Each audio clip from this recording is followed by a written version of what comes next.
Welcome back, dear viewers, to TV Day's Drama Digest, your go-to sanctuary for everything heart-pounding, heartbreaking, and irresistibly scandalous in the world of Days of Our Lives.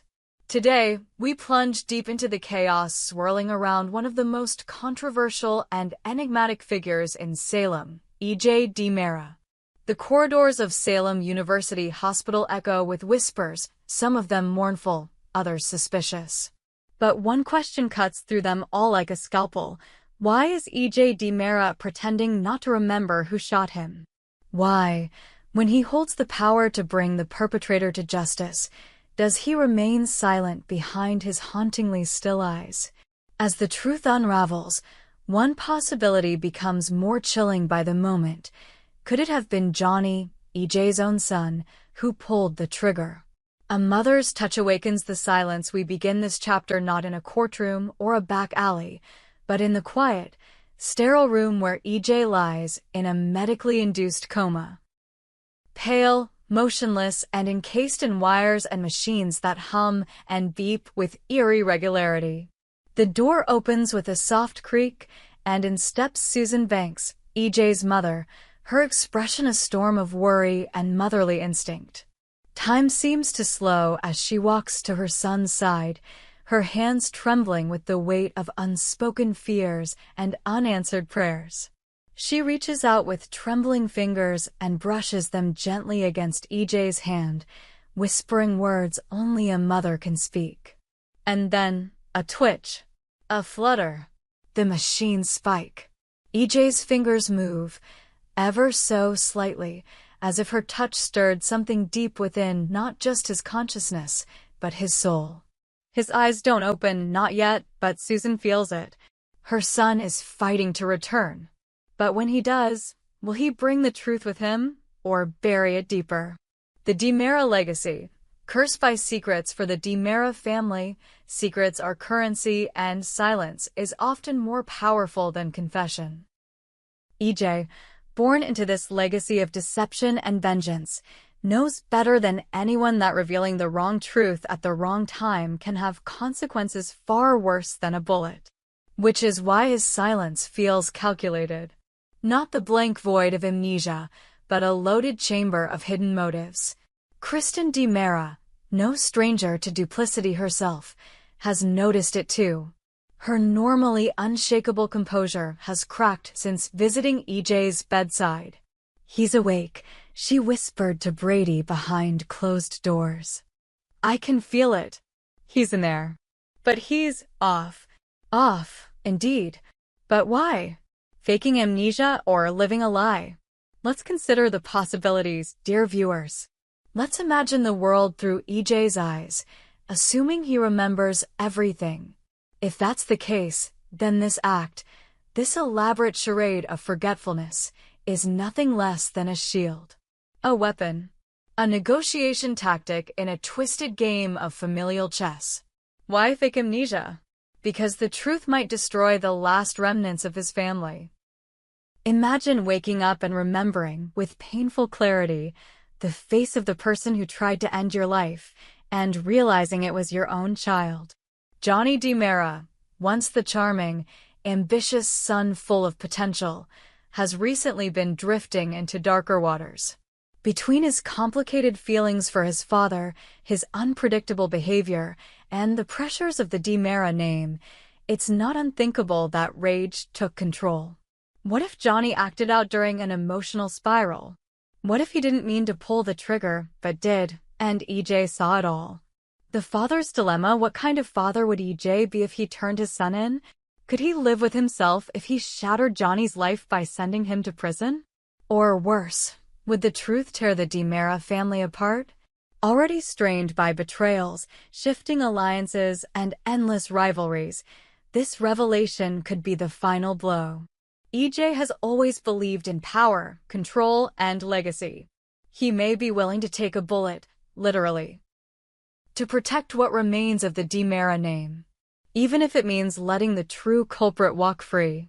Even if it means lying to everyone, including himself. Kristen's growing unease. Kristen is not easily rattled, but her instincts are rarely wrong. After her visit, she confided in Marlena in a rare moment of vulnerability. Something's not right with EJ. I've known him since he was a boy. That look in his eyes, it's not confusion. It's calculation. Is Kristen closer to the truth than she realizes? Or is she projecting her own guilt onto a situation that mirrors her past sins? Either way, she's watching EJ like a hawk, not out of concern, but out of fear. She knows that when EJ finally speaks, the consequences could burn everything down. The police want justice. EJ wants revenge. Detective Rafe Hernandez has been circling the case like a bloodhound, frustrated by the lack of progress. Without a witness, without a confession, and with a victim who claims to remember nothing. The case is dead in the water. But what if EJ is planning to solve the mystery his way? He doesn't trust the police. He doesn't trust the courts.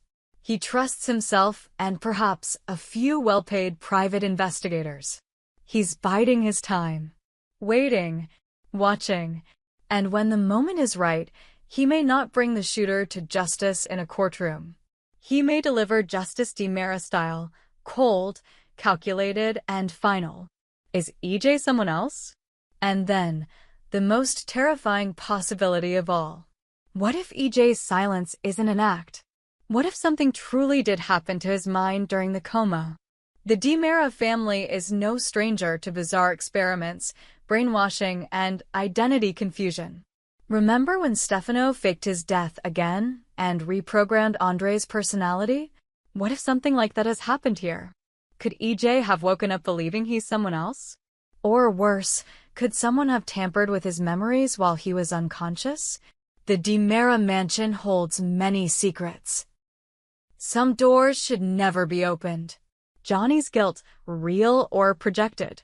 Meanwhile, Johnny has been acting strange, twitchy, paranoid, and emotionally unstable.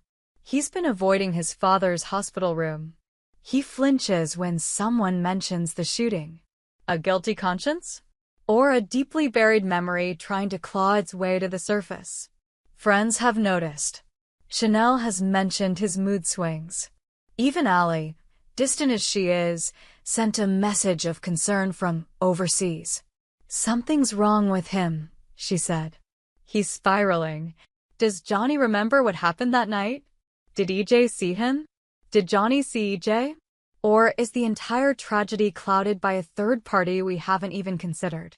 Theories run wild. Some believe it was Kristen herself who shot EJ in a fit of rage, or perhaps to protect a secret of her own. Others believe Clyde Weston had a hand in it, given his recent threats against the DiMeras. And then there are whispers about Ava Vitale.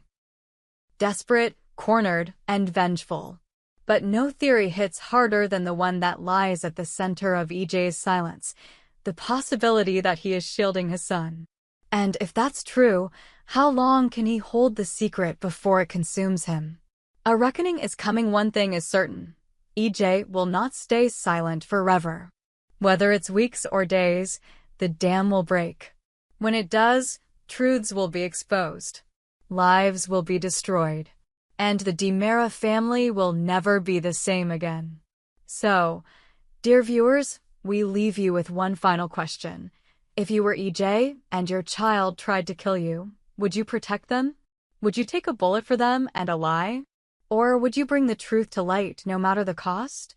Let us know your thoughts in the comments.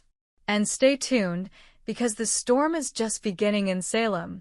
We hope you enjoyed it and look forward to sharing more with you in the future. Don't forget to like, comment, and subscribe TV Days Drama Digest for more updates on Days of Our Lives.